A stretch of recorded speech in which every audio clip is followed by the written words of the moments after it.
Assalamualaikum warahmatullahi wabarakatuh. Perkenalkan, nama saya Medita Sulistiawati dari kelas 3D di 4. Di sini saya akan menjelaskan tentang hasil pengerjaan tugas OTK 3 di slide 15 dan Gencoplis 11.6/4.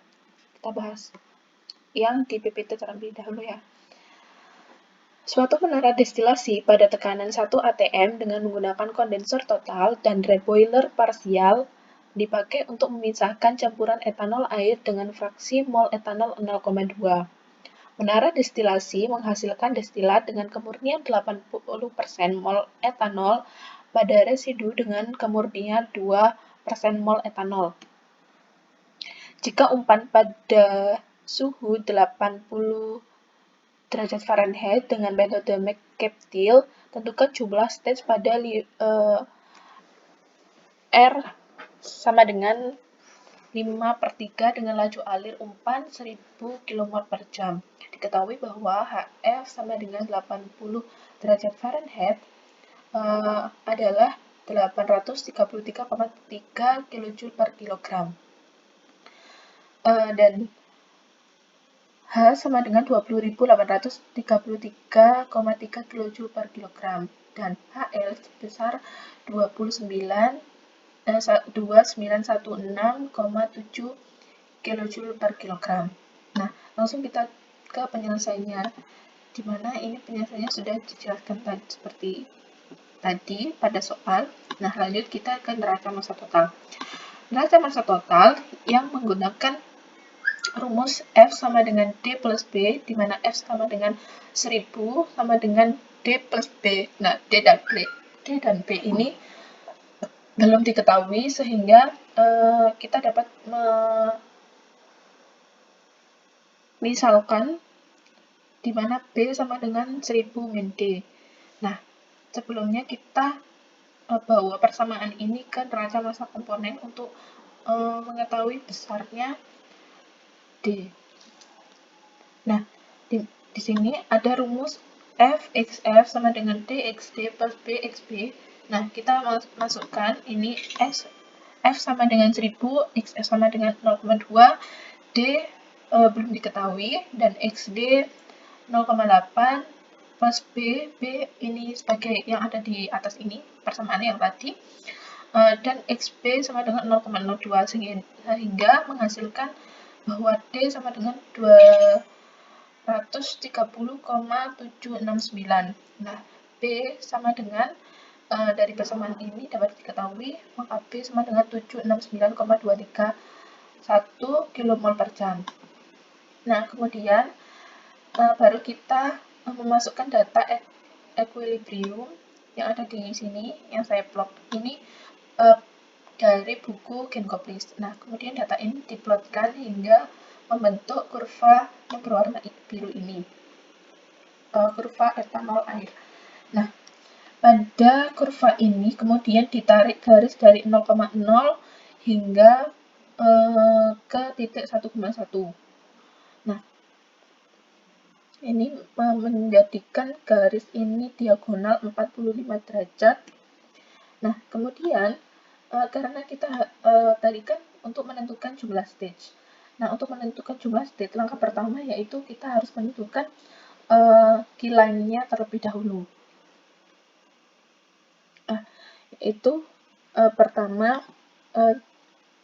dengan persamaan key line sama dengan H-HF per H-HL pada persamaan 11.4/13.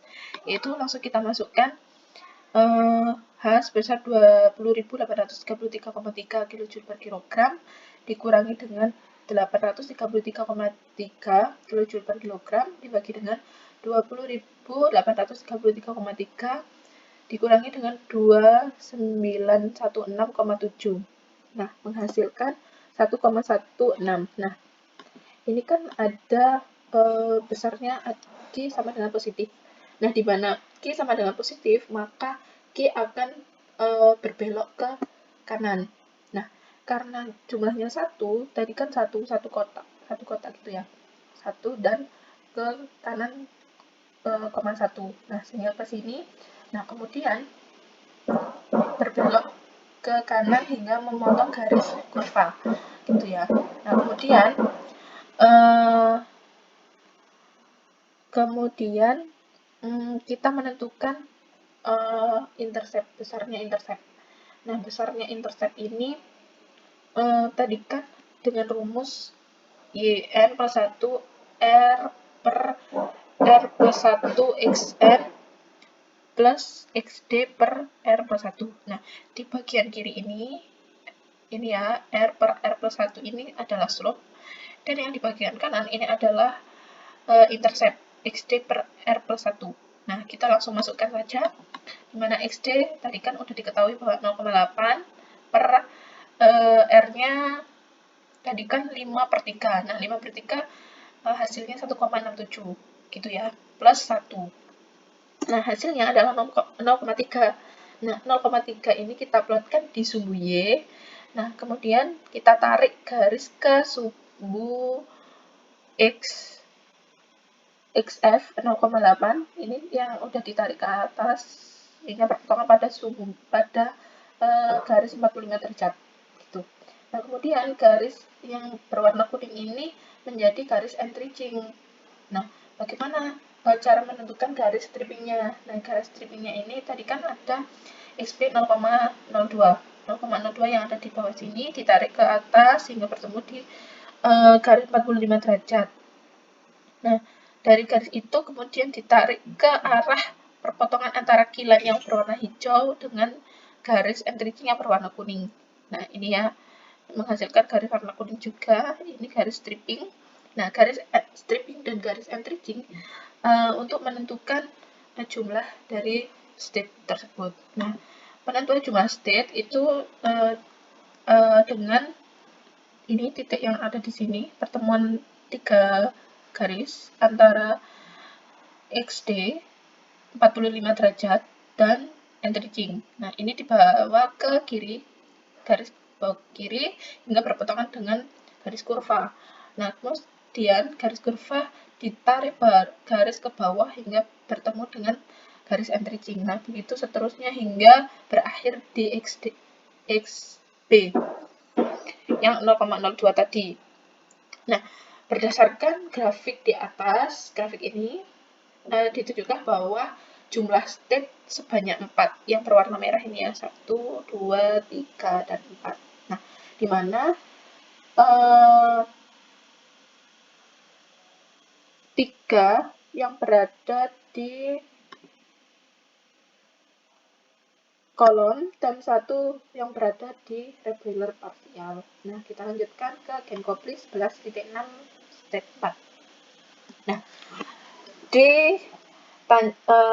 dengan soal ini ada sebuah campuran larutan benzen toluen dengan laju alir 100 kmol per jam pada posisi boiling point dengan kandungan 55 mol persen benzen dan 45 mol persen toluen, gitu ya. Nah, ini dengan tekanan 101,3 kilopascal. Nah, yang diinginkan dari destilat tersebut fraksi sebesar 0,98 dan fraksi dari bottom bawah atau bagian bawah atau residunya itu sebesar 0,04. Nah, ini dengan rasio reflux sebesar 1,3 kali dari reflux minimumnya. Nah, apa yang ditanyakan? Yang ditanyakan ada 3, yaitu yang pertama, tentukan jumlah stage yang dibutuhkan secara teoritis. Yang kedua, hitung beban panas di kondensor dan reboiler. Nah, yang ketiga, yaitu tentukan jumlah stage minimum pada total reflux. Nah, pertama, kita buat ini gambarnya terlebih dahulu untuk memahami alur dari destilasi benzen dan toluen.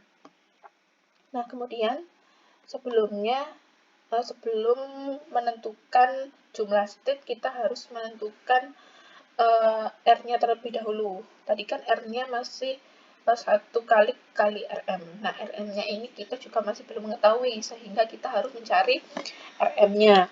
Nah, rumus dari Rm ini adalah Rm plus per Rm plus 1 sama dengan XD min Y aksen per XD min X aksen. Nah, di mana bahwa Q sama dengan 1. Mengapa Q sama dengan 1? Karena tadi kan dikatakan bahwa pada keadaan boiling point, sehingga Q sama dengan 1. Nah, ini X aksen ini sudah diketahui, di mana X aksen sama dengan XF, sehingga besarnya adalah 0,55. Nah, kemudian kita ambil data dari buku Kenkoplis, Benzen Toluen, ini besarnya seperti ini, tabelnya. Nah, kemudian diplotkan hingga membentuk grafik dan kurva yang berwarna biru ini. Nah, kemudian dari kurva ini kita tarik garis yang berwarna merah ini dari titik 00 hingga titik 11 ya. Nah, kemudian tadi kan dikatakan bahwa XF sama dengan 0,55. Nah, ini kita plotkan di sini 0,55, ditarik garis ke atas hingga bertemu ke 45 derajat dan kita lanjutkan ke garis kurva. Mengapa kita lanjutkan? Karena ini Q-line sama dengan 1, sehingga garisnya akan selalu tegak lurus, gitu ya. Nah, kemudian ada perpotongan antara garis kurva dengan garis Q-line, kemudian garis tersebut, titik tersebut dibawa ke kiri, lurus ke kiri ini, hingga bertemu di sumbu Y. Nah, di sumbu Y ini sebagai Y aksennya. Nah, besarnya Y aksen adalah 0,75. Nah, kita sudah mengetahui besarnya X aksen dan Y aksen. Langsung kita masukkan ke rumus ini ya, rumus yang ada di sini. Nah, kemudian masukkan besarnya ini bagian kanan, ruas kanan ini 0,5348. Nah, sehingga besarnya Rm sama dengan 1,115.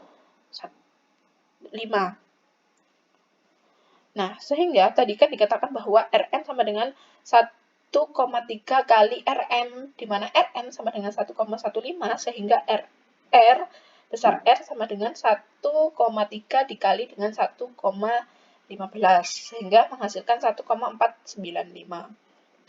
Nah, barulah kita dapat menghitung intercept. Rumus intercept ini yaitu Yn plus 1 sama dengan R per R plus 1 Xn per Xd per R plus 1. Nah, di bagian kanan, R ini, R per R plus 1 ini sebagai slope, dan Xd per R plus 1 ini sebagai intercept. Nah, langsung kita cari. Xd-nya sebesar 0,98 per R-nya 1,495 plus 1, sehingga besarnya 0,39 atau yang mendekati 0,4 gitu ya. Nah, besarnya intercept ini untuk menentukan jumlah stage. Nah, gitu.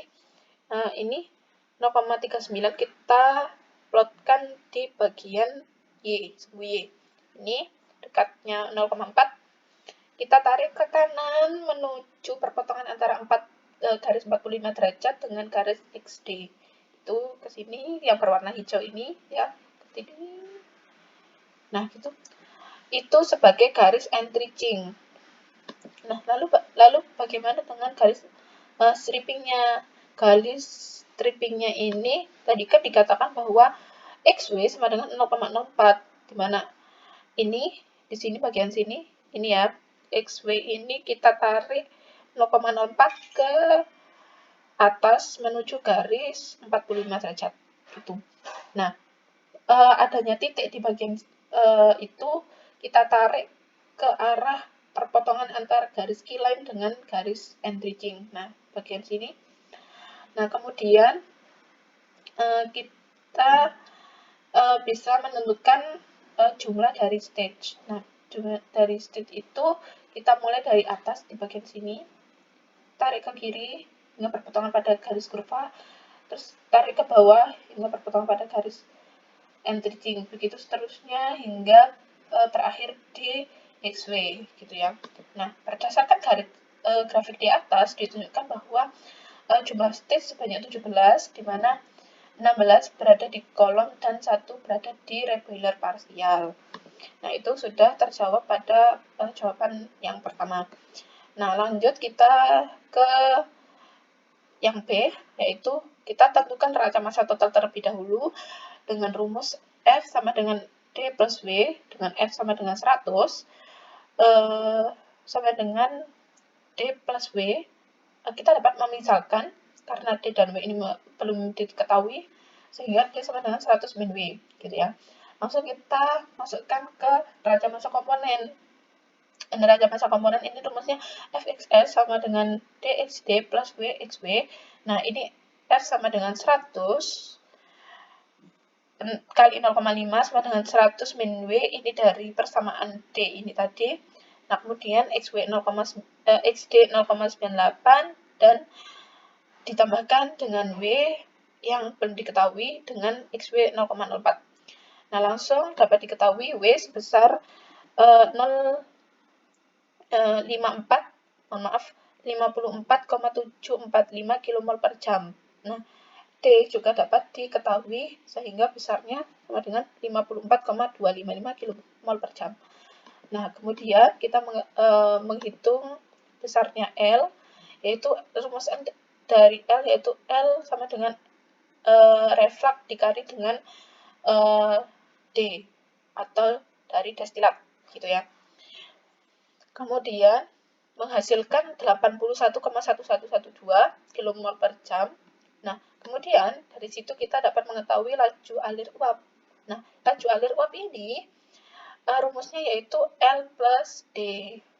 Nah, langsung kan sudah diketahui sehingga menghasilkan 135,366 kmol per jam gitu ya. Nah, sebelumnya untuk menghitung H, kita masukkan data ini dulu gitu. Ini yang kita ambil dari buku Genkoplis. Nah, kemudian kita masukkan bahwa TBA atau T0 ini dari benzen sebesar 80,1 derajat Celcius dengan TBB boiling point dari toluene sebesar 110,6 gitu ya. Nah, CPA ini adalah heat capacity liquid dari benzen, itu 138,2, dan CPB ini adalah heat capacity toluene liquid, nah sebesar 167,5 kilojoule per kilogram mol Kelvin gitu. Nah, untuk CPYA ini adalah heat capacity vapor dari benzen, dan CPYB adalah heat capacity dari vapor toluene gitu. Besarnya ini. Nah, lambda A sama dengan lambda AB. Nah, lambda AB ini adalah latent heat of evaporation dengan besar 30.820 kilojoule per kilomol. Nah, dan lambda BB 33.330 kilojoule per kilogram mol. Nah, kemudian kita hitung lambda B sebesar ini dengan menggunakan rumus pada persamaan 11.6/4 gitu.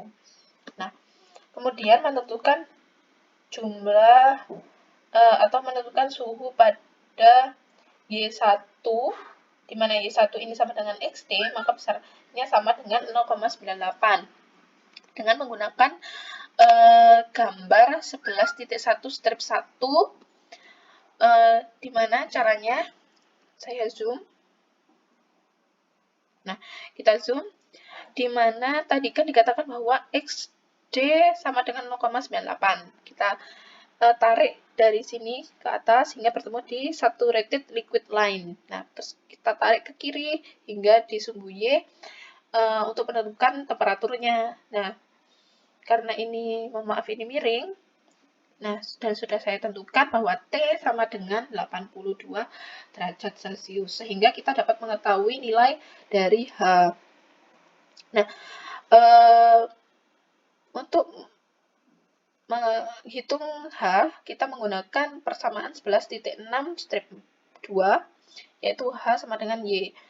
A kali lambda A plus C P Y A kali T min T0 plus 1 min YA kali lambda B plus C P Y B kali T min T0. Nah, ini sama dengan ini. Terus kita kan sudah diketahui semuanya.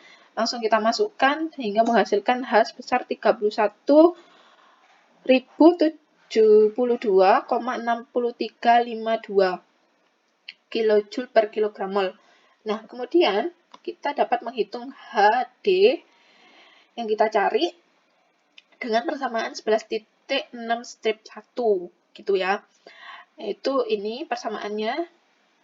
Nah, kemudian karena sudah diketahui semuanya, di mana T yang digunakan adalah T pada yang sudah dihitung dari gambar 11.1.1 strip 1 sebesar 82, gitu ya. Dan untuk T0 adalah 80,1 pada TBA tadi. Nah, gitu. Nah, tadi kan ada delta H0. Karena ini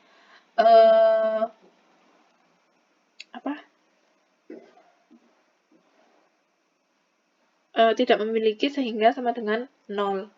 Nah, kemudian besar beban panas di kondensor dengan persamaan 11.6 strip 10, yaitu QC sama dengan V1 H1 min LHD min DHD, yaitu besarnya Q sama dengan ini yang sudah diketahui dari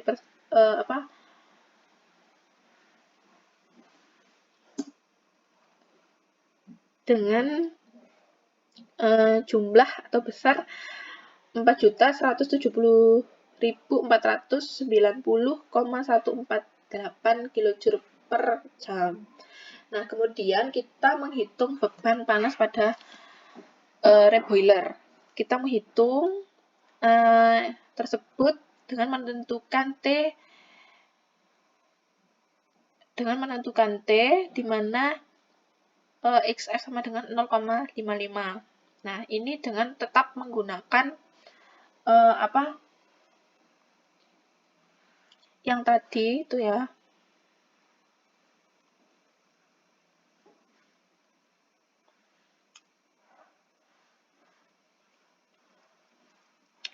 Nah, ini tadi dengan menggunakan ini tadi diplot ke 0,55, ditarik ke atas hingga bertemu di saturated liquid line. Nah, ke kiri hingga menemukan suhu Y.